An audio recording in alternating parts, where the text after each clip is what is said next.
Dear students, अनवस्थी video solution series में आज के वीडियो में हम लेवल 1 की क्वेश्चन 11 टू 20 डिस्कस करेंगे। Let's start from question 11। Question 11 अपने को बोल रहा है, a system undergoes a process in which change in internal energy is 300 joule while absorbing 400 joule of heat energy and undergoing an expansion against 0.5 bar. यानी यहाँ पर external pressure जो दिया गया वो अपने को दिया गया 0.5 bar. What is the change in volume in litre. Change in volume पूछा गया, यानी हमारे पास डेल्टा वी यहाँ पर पूछा गया। तो अपन फर्स्ट लॉ ऑफ थर्मोडायनेमिक्स यहाँ पे लगाएं, जहाँ पर डेल्टा यू इक्वल टू होता है क्यू प्लस डब्लू। अब यहाँ पर डेल्टा यू जो दिया गया दैट इज़ 300, क्यू अपने को जो दिया गया दैट इज़ 400 प्लस डब्लू। तो वर्क डन अपने को कैलकुलेट करना है। तो वर्क डन हमारे पास जो होता है डेल डब्लू अपन यदि कैलकुलेट करें तो ये होता है minus P external into D V. इसका इंटीग्रेशन कर देंगे तो हमारे पास डब्लू एक्सटर्नल प्रेशर कांस्टेंट है, ये हो जाएगा हमारे पास डेल्टा वी। डेल्टा वी अपने को यहाँ पर पूछा गया है। अब यहाँ पर अपने पास पूछें कि क्या क्या वैल्यूज़ होंगी, तो डब्लू यदि अपन यहाँ से कैलकुलेट कर लें तो ये आ जाएगा -100 जूल। ठीक, इसी को अपन यहाँ पर यूज़ करेंगे। अब हमारे पास जो डब्लू है वो -100 जूल है और प्रेशर यहाँ पर एक्सटर्नल प्रेशर जो 0.5 बार दिया गया, वी हमारे पास लीटर इंटू बार में होगा, ये लीटर इंटू बार यूनिट में, और डब्लू वर्क जो है वो हमारे पास जूल में। तो अपन इस जूल को क्या करेंगे, कन्वर्ट करेंगे लीटर इंटू बार में। तो हमारे पास 100 जूल जो होता है वो होता है 1 लीटर इंटू बार के बराबर। तो 1 जूल जो हो जाएगा वो जाएगा हमारे पास 10⁻⁻² लीटर इंटू बार। ठीक है, इस कन्वर्जन को ही यूज़ करेंगे। तो यहाँ पर हमारे पास 100 जूल है -100 जूल। ठीक है, -100 जूल को लीटर इंटू बार में कन्वर्ट करने के लिए 10⁻⁻² से मल्टीप्लाई करेंगे, ये भी लीटर इंटू बार में आ गया, और माइनस पी एक्सटर्नल हमारे पास 0.5 दिया गया, और डेल्टा वी ये भी लीटर इंटू बार, दोनों तरफ यूनिट्स सेम है। तो यहाँ पर आप डेल्टा वी कैलकुलेट करेंगे तो हमारे पास कैलकुलेट होकर ये कितना आ जाएगा 2 लीटर। तो कौन सा ऑप्शन हमारा करेक्ट आंसर है, option C is the correct answer. Next है 12th, इसे बोला गया an ideal gas expands against a constant external pressure of 2 atm from 20 litre to 40 litre. तो हमारे पास चेंज इन वॉल्यूम यदि अपन बोलें तो हमारे पास 40 माइनस 20 ये हो जाएगा 20। एक्सटर्नल प्रेशर जो बोला गया है वो कितना बोला गया है, हमारे पास 2 atm। फिर बोला गया absorbs 10 kilo joule of heat from surrounding. तो अपने पास एब्जॉर्ब कर रहा है हीट, तो Q जो हो जाएगा प्लस 10 किलो जूल हो जाएगा। 10 किलो जूल का मतलब है 10 into 10⁻³ joule. What is the change in internal energy of the system, यानी हमारे पास डेल्टा यू अपने को फाइंड आउट करना है। गिवन 1 atm लीटर 101.3 जूल, ये अपने को यहाँ पर दिया हुआ है। तो फर्स्ट लॉ ऑफ थर्मोडायनेमिक्स अपन यूज़ करें तो delta U equal to Q plus W. यहाँ पर क्यू अपने को दिया हुआ है, डब्लू अपने को कैलकुलेट करना है। तो डब्लू जो होता है that is minus P external into delta we. तो हमारे पास पी एक्सटर्नल जो दिया गया है वो अपने को 2 atm दिया हुआ है। चेंज इन वॉल्यूम की बात करी जाए तो चेंज इन वॉल्यूम हमारे पास यहाँ पर 20 दिया हुआ है। ठीक, अब ये जो वैल्यू है ये अपने पास किस में आ रही है, लीटर इंटू atm में आ रही है। बट क्यू जो दिया था वो अपने को किलो जूल या जूल में दिया हुआ है, इसको जूल में कन्वर्ट करना पड़ेगा। तो यहाँ पर -2 इंटू 20 इंटू 101.3 इससे मल्टीप्लाई कर देंगे तो ये वैल्यू हमारे पास जूल में आ जाएगी। तो इसी वर्क को अपन यूज़ कर लेंगे यहाँ पर। तो डेल्टा यू इक्वल टू हमारे पास 10 इंटू 10⁻³ ये जूल में हो गया, माइनस वर्क डन की बात करें तो 2 इंटू 20 इंटू 101.3। इसको फर्दर सॉल्व करेंगे तो हमारे पास आ जाएगा 5948 जूल। तो चेंज इन इंटरनल एनर्जी जो होगा वो हमारा होगा 5948 joule. Option B is the correct answer. Next है 13, इसे बोला गया है 1 mole of an ideal gas at 25 degree centigrade expands in volume from 1 litre to 4 litre at constant temperature. What work is done if the gas expands against vacuum. तो हमारे पास gas यदि expand कर रही है अगेंस्ट वैक्यूम, इसको अपन बोलते हैं free expansion. ठीक है, और फ्री एक्सपेंशन में एक्सटर्नल प्रेशर 0 है तो डेल डब्लू अपन जो निकालते हैं minus P external into D V. ये एक्सटर्नल प्रेशर 0 होने की वजह से ये ओवरऑल वर्क डन भी क्या हो जाएगा, जीरो हो जाएगा। तो फ्री एक्सपेंशन के केस में वर्क डन ऑलवेज जीरो होगा, तो option D is the correct answer. Next है 14th, इसे बोला गया at 25 degree centigrade a 0.01 mole sample of a gas is compressed from 4 litre to 1 litre at constant temperature, what is the work done for this process if the external pressure is 4 bar. तो अपने को यहाँ पर work done calculate करना है। तो work done हमारे पास जो होता है डेल डब्लू वो होता है minus P external into D V.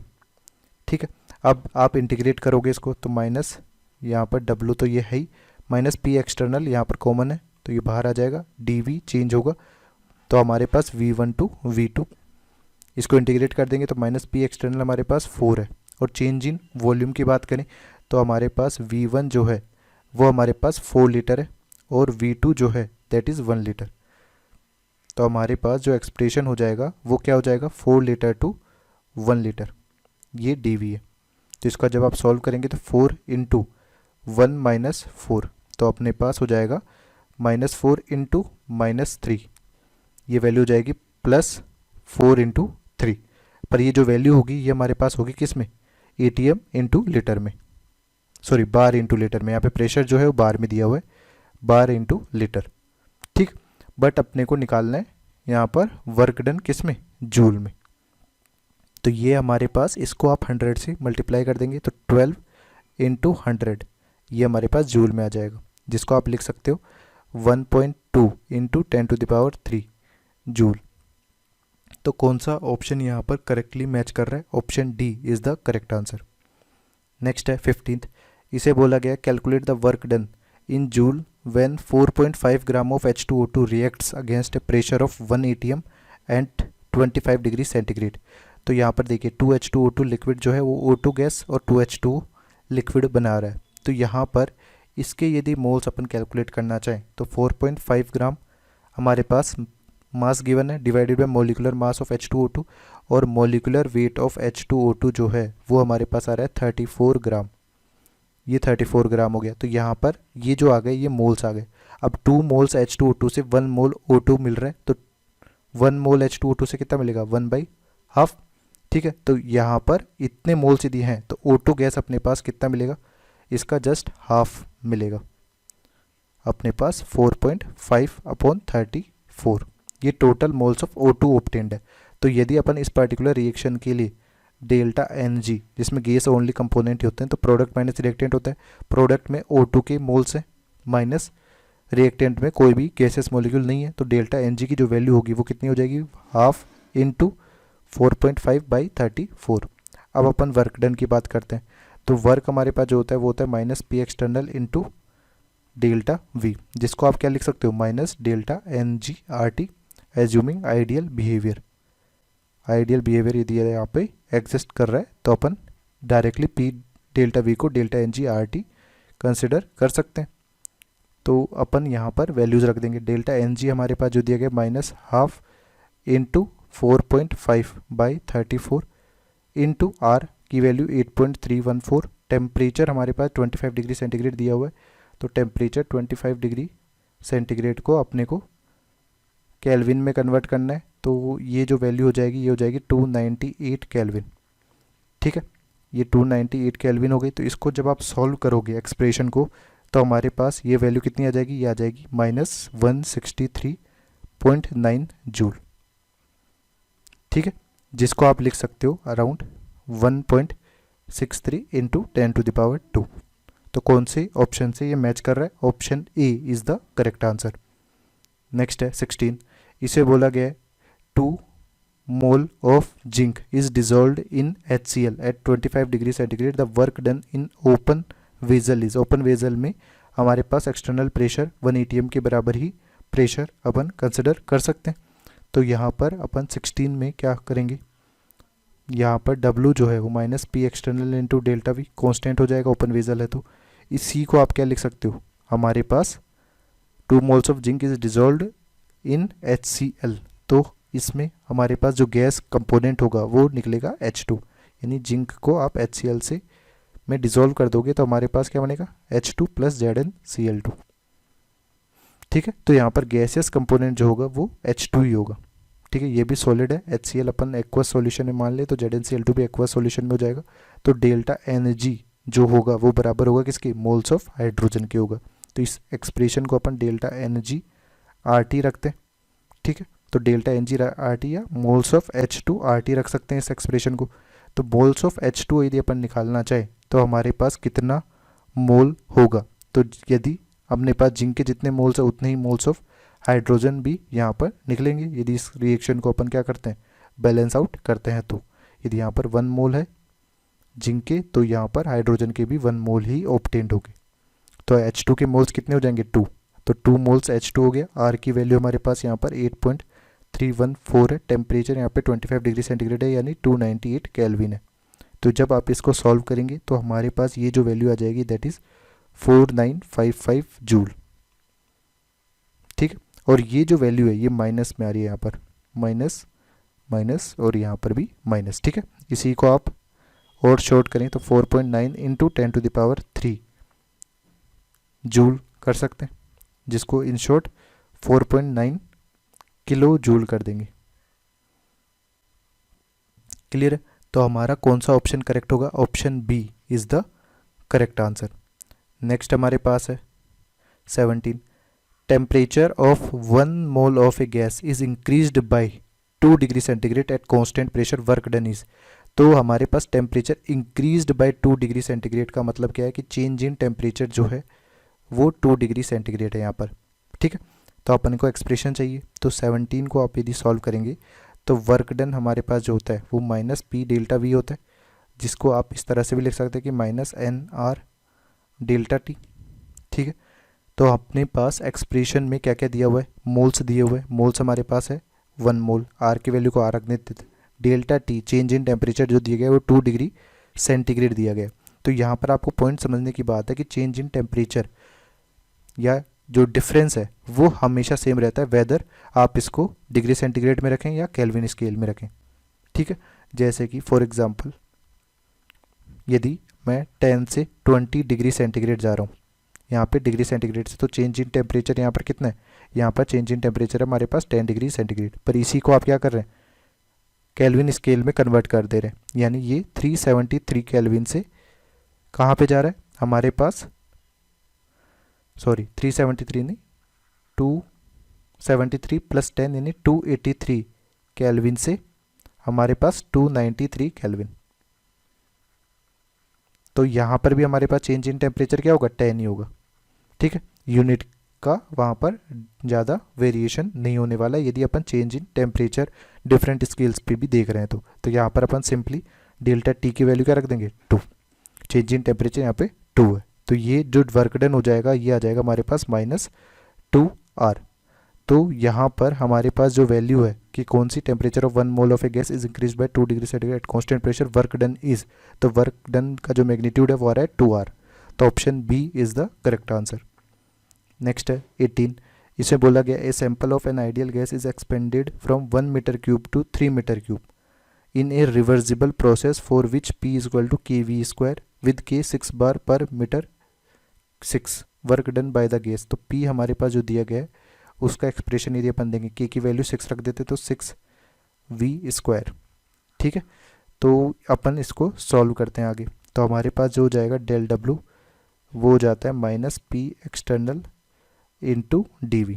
ठीक है, अब आप इसको इंटीग्रेट करें तो हमारे पास माइनस, यहाँ पर जो प्रेशर है वो इन टर्म्स ऑफ वॉल्यूम है तो ये कॉमन बाहर नहीं आएगा। तो हमारे पास इंटीग्रेशन में आप रखेंगे इसको, तो इंटीग्रेशन में P एक्सटर्नल की जगह 6V² रख देंगे आप, 6V² इंटू DV, और यहाँ पर V1 से V2 इंटीग्रेट कर देंगे। अब V1 जो है वो हमारे पास 1 मीटर क्यूब है, V2 हमारे पास 3 मीटर क्यूब है। ठीक है, तो इस तरह से अपन यहाँ पर वर्क डन कैलकुलेट करेंगे तो -6 तो कॉमन है ही, फिर V² इंटू DV का इंटीग्रेशन करेंगे तो हमारे पास V2³ upon by 3 minus V1³/3, ये जो हो जाएगा ये हो जाएगा अपने पास बार इंटू मीटर क्यूब में वर्क। तो अपने पास इसको सॉल्व कर लीजिए, तो यहाँ पर -6 आप 3 यानी 26/3 आ जाएगा, 26/3 बार इंटू मीटर क्यूब, जिसको आप लिख सकते हैं -52 bar into metre cube. But यही चीज़ आपको क्या कन्वर्ट करना है, जूल में कन्वर्ट करनी है। तो जूल में कन्वर्ट करने के लिए अपन क्या करते हैं, हमारे पास बार इंटू मीटर क्यूब को जूल में कन्वर्ट करेंगे। तो देखते हैं इसको क्या कर सकते हैं। तो यहाँ पर अपने को 1 बार मीटर क्यूब को अपने को कन्वर्ट करना है किस में, जूल में। तो करते हैं, देख यहाँ पर 1 बार में कितना होता है 10⁵ पास्कल होते हैं। तो 10⁵ pascal into metre cube, 1 pascal में 1 न्यूटन पर मीटर स्क्वायर होता है। तो 10⁵ newton per metre square into metre cube, यहाँ पर मीटर स्क्वायर है तो ये 10⁵ न्यूटन इंटू मीटर हो जाएगा, और 1 न्यूटन इंटू मीटर हमारे पास हो जाता है 10⁵ जूल। तो 1 बार इंटू मीटर क्यूब में हमारे पास 10⁵ जूल होते हैं, यानी हमारे पास 100 किलो जूल हो जाएंगे। तो यही चीज़ यहाँ पर रख देते हैं अपने पास -52 इंटू 100 किलो जूल। तो ये हो जाएगा -5200 किलो जूल। तो कौन सा ऑप्शन करेक्ट है, option A is the correct answer. Next है 19, इसे बोला गया a given mass of gas expands reversibly from the state A to the state B by 3 paths 1, 2 and 3 as shown in the figure. If W1, W2 and W3 respectively be the work done by the gas along 3 paths, then. तो work done जो होता है area under the curve के बराबर होता है। Work done is equal to area under the curve, ठीक है। तो एरिया अंडर द कर्व जिसमें ज़्यादा आ जाएगा, तो सिंपली हमारे पास पीवी डायग्राम में ये एरिया डिसाइड करने के लिए यूज़ होता है। तो यदि अपन थर्ड पाथ के लिए डिसाइड करें, तो थर्ड पाथ के लिए हमारे पास एरिया सबसे मैक्सिमम होगा, तो उसके अंडर वर्क डन क्या होगा, मैग्नीट्यूड में ज़्यादा होगा। तो W3 सबसे ज़्यादा होगा, देन W2 होगा, देन W1 होगा। तो ऐसा कौन सा ऑप्शन है, option B is the correct answer. Next है 20, इसमें बोला गया heat absorbed by a system in a going through a cyclic process shown in figure is. तो हीट एब्जॉर्ब्ड क्यू की वैल्यू अपने को पूछी गई है। तो किसी भी साइक्लिक प्रोसेस जिसमें इनिशियल स्टेट और फाइनल स्टेट सेम होती है, तो चेंज इन इंटरनल एनर्जी जो होता है वो जीरो होता है। तो फर्स्ट लॉ ऑफ थर्मोडायनेमिक्स यदि अपन लगाते हैं delta U equal to Q plus W, यहाँ पर डेल्टा यू जीरो हो रहा है तो क्यू हमारे पास जो होगा वो -W के बराबर होगा। और किसी भी पीवी डायग्राम में जो वर्क होता है वो एरिया से कैलकुलेट करते हैं, area under the PV curve. अब हमारे पास यहाँ पर क्या है, ये एक साइकिल है, साइकिल का जो एरिया होता है वो हमारे पास होता है πr²। आर हमारे पास रेडियस है, रेडियस कैसे निकालेंगे, इसका डायमीटर आप देखिए 30 - 10 है, तो डायमीटर हमारे पास 20 हो जाएगा। तो रेडियस जो होती है वो हमारे पास d/2 का होल स्क्वायर होगी। तो d/2 का होल स्क्वायर यानी π20/2 का होल स्क्वायर, तो ये π10 का स्क्वायर, तो ये हो जाएगा 10 का स्क्वायर और पाई जूल, ये एरिया है। और यही वर्क डन हो जाएगा। तो वर्क डन से अपन ने हीट एब्जॉर्ब्ड यदि निकालना चाहे तो हमारे पास क्या हो जाएगा, इसी में नेगेटिव साइन की भी बात करें तो यहाँ पे -W है, पर वर्क की बात कर रहे हैं तो एरिया अंडर द कर्व तो मैग्नीट्यूड देता है। और यदि हमारे पास क्लॉकवाइज जा रहा है कर्व, तो यहाँ पर पीवी वर्क में जो वर्क होगा वो उसका साइन जो होगा वो नेगेटिव होगा। एंटी क्लॉकवाइज जा रहा है साइकिल तो इसका पॉजिटिव हो जाएगा। तो इसका नेट जो साइन होगा बाहर वो क्या होगा, नेगेटिव। तो वर्क हमारे पास कितना आ रहा है, -10⁻² पाई जूल, जिसको अपन क्यू में रख देंगे। तो यहाँ पर -10⁻² पाई जूल। तो हमारे पास हीट एब्जॉर्ब्ड जो हो जाएगी वो हो जाएगी +10⁻² पाई जूल। तो कौन सा ऑप्शन करेक्ट है यहाँ पर, option C is the correct answer.